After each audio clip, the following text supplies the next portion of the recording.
Welcome to the We've Been Drinking MMA podcast, and we are talking about the UFC Nashville ESPN 50 fight between Tanner Boser and Aleksa Camur. I'm going, even though Tanner is my guy, I've always liked Tanner. His striking is amazing. I'm going Camur by decision.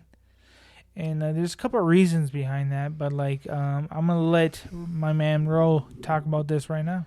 I'm also going with Camur by decision as well, just because I think it's going to be a close fight because Bozer does the damage and Camur has more ambidextrous with both hands. He's got good strikes with both hands versus Bozer's got the right hand bomb. But I just feel like Camur doesn't have the power to knock out a beast like Bozer. That's why it's Camur by decision for me as well. Bozer's such a tough guy, and he just wants to fight. Like, he's in the same mindset as, like, Kevin Holland. He wants to fight everybody. Exactly. Like he wants to get in there and just throw. Like, that's his mind. Like, his mind. You can see his mindset. That's his lifestyle. Yeah, like, exactly. he wants to fight. Yeah. Like, do you have the same thinking about Bozer like that? He's a killer. Yeah. And he's a finisher, and that's why he's finished some tough guys. But he does have a weakness in his last two fights where he got taken down and controlled, and especially in his last fight where he got taken down and then just got. I don't know. It might have been an early stoppage, and I watched it again. It could have been an early stoppage, but regardless, he had. Kudalaba? Yeah, against Kudalaba in his last fight. But the problem is that he does have a problem with getting taken down, and at heavyweight he was faster than everybody. Problem is now I think at light heavyweight, everybody has the same footwork. Everybody's just as fast. So all of his tricks that were working before are not working as much. And usually what happens at 205, as we've seen with John Jones, is like they have power. And then when they move up to heavyweight, these 205ers, like what he did to Cyril Gahn, is they're just smarter. Because as a heavyweight, all you have to do is have that one punch power. You don't have to train your mind. But these 205ers are a lot smarter, so the IQ is a factor. And again, Bozer's fought mostly at heavyweight, and now he's back down to light heavyweight. So yeah, Tanner was 235 as a heavyweight, exactly. Which is really, really light. In and out, knocking people out, and his now footwork was like when swimmers are getting ready for swimming, like they jump in and out, like boom. Yeah, he looked fast. Yeah, and now he looks average. Because everyone else is just as fast. So that's a problem right then and there. With a guy who's got a right-hand bomb and has an okay or pretty decent left jab, it's a problem when you don't have the speed advantage. Yeah. Huge problem. And when you know what's coming, it's a problem. Mm-hmm. When the other opponent knows what's coming, it's a problem. I mean, if you're slower than him, you get knocked out. If you're a guy who gets reckless in the first round, you get knocked out. But if you're a guy who's smart, who's fast, who can use both hands like Camur, who's got a good, decent variety of strikes, uses left hand, right hand, can go for takedowns, can go for a leg kick from time to time. It's a guy who can confuse Bozer, a guy who can give Bozer different looks, a guy who makes Bozer have to think. All of a sudden, you start thinking, okay, even if Bozer can hurt Camur in the fight here and there, Camur can get his wits about him and start leg kicking, change up the game plan, go for takedowns, and then all of a sudden, it turns into a dogfight. So even if Bozer wins, it's going to be a tough win, and Camur can win a close fight, but Camur can also pull ahead by what if he starts hitting Bozer. Camur has a better jab, in my opinion. I think he's ambidextrous. With left hand is almost just as good as Camur's right hand.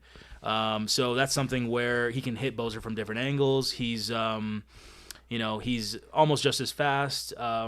He's smart. He's young. He's 27. He's getting better from fight to fight.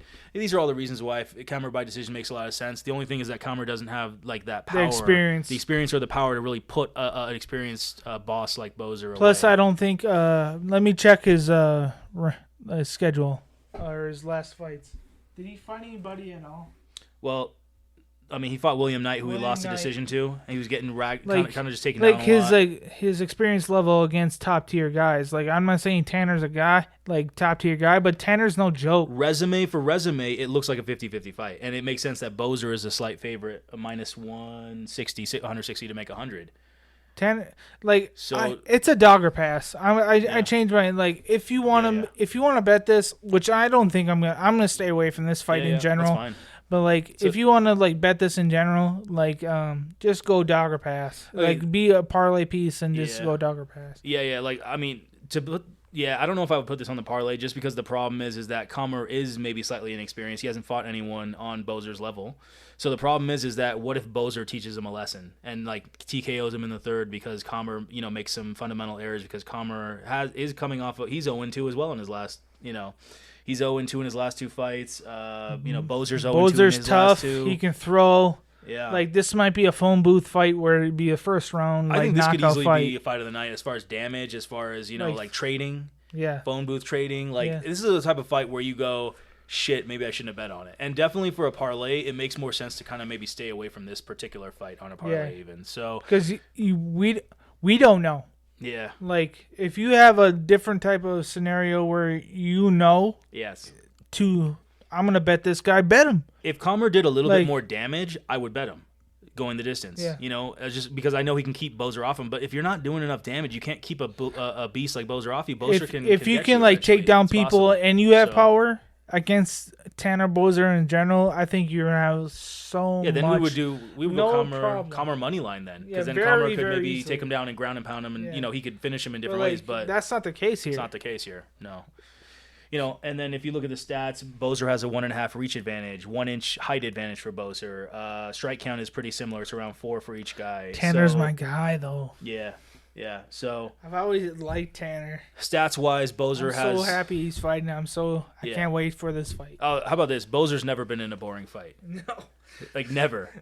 He's like he's a fun fighter. He's like the Gaethje of the light heavyweight. Yeah, it's so great. Heavyweight. He's fun. He's fun, and I think Bozer was one of those guys. Just on a side note, that he likes to entertain. He likes to go for finishes. So he'll take any fight anytime. Dude, yeah. I mean, like he might not have the most perfect defense, but he does try and get out of the way at the right time. But it might not be the perfect defense, but he's there to fight. Yeah, and that's why we love to watch him fight. He's not there to lay and pray. No. He's ready to throw. Yep. And go. Yep. We love watching him fight, guys. So yeah, this fight is probably going to be staying away from it. But if Camur by decision is, let's say, plus 250, something really really good price, maybe a small bet on that. But it's one of those fights. We're gonna probably keep it off the parlay, right? Yep. Yeah. I'm probably not touching this fight. Yeah, definitely. So thanks guys for listening. Like, subscribe, comment. Appreciate you. We like that stuff. Please do. Thank you.